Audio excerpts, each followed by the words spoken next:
With the entrance of the U.S. into the war on April 6, 1917, it truly had to be a nationwide effort. While our soldiers were being sent overseas to fight and much of our attention was focused outward, this war was all hands on deck. Today, we will focus on all of the things that happening at home in the United States in order to ensure that our military was successful in Europe.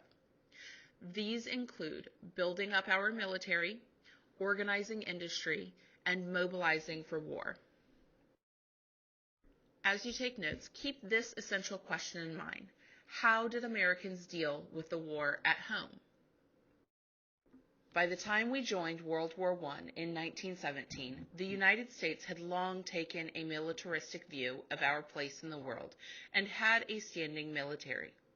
However, we would need far more soldiers if we were to be successful. So the first step in our response at home had to be focused on building up our Army and Navy. As flight was a new technology, the Air Force did not yet exist. The Selective Service, also known as the draft, was developed to call adult men to involuntary military service when there was a need for more troops, but not enough volunteers. All men between 21 and 30 were required to register before being given a lottery number. If their number was called, they would be required to join the military. During World War I, 2.8 million men were drafted via the Selective Service, and another 2 million volunteered for service. Among those members of the military were many African American men. The United States was still segregated at this time, but African American men were still required to register for the draft. Over the course of the war, 400,000 African American men were drafted, but only 42,000 ever served in combat.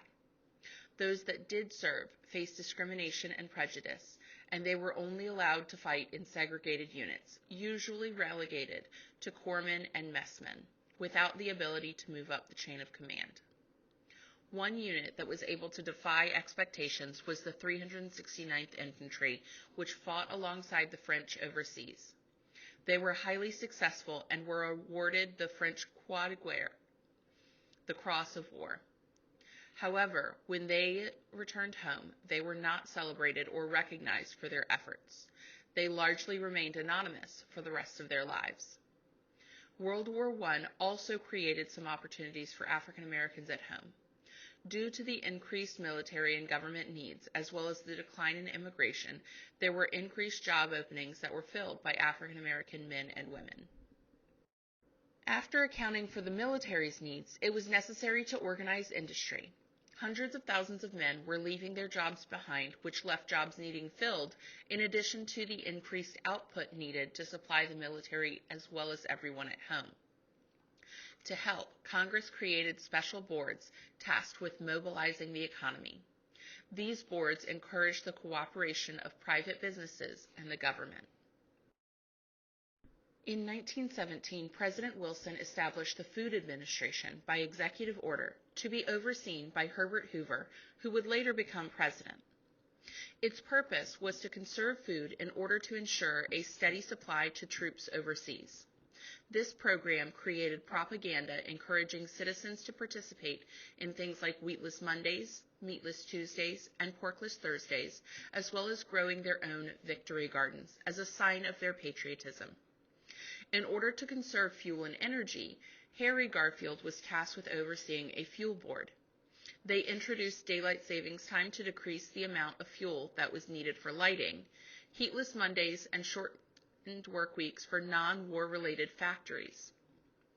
Lastly, to finance the war, the United States began selling victory bonds.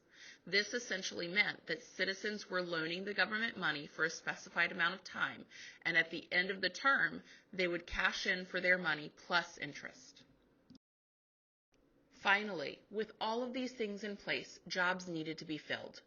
The National War Labor Board was responsible for settling labor disputes and pressured businesses to grant wage increases and better working terms to encourage people to take important jobs. The women's support industry allowed women to fill the jobs of the men who'd been drafted while they were gone. Women filled roles in the shipping and railroad industries, in addition to many other production and corporate jobs. Besides jobs in production industries, women participated in the armed forces as nurses, in clerical positions, radio operators, electricians, pharmacists, photographers, chemists, and torpedo assemblers.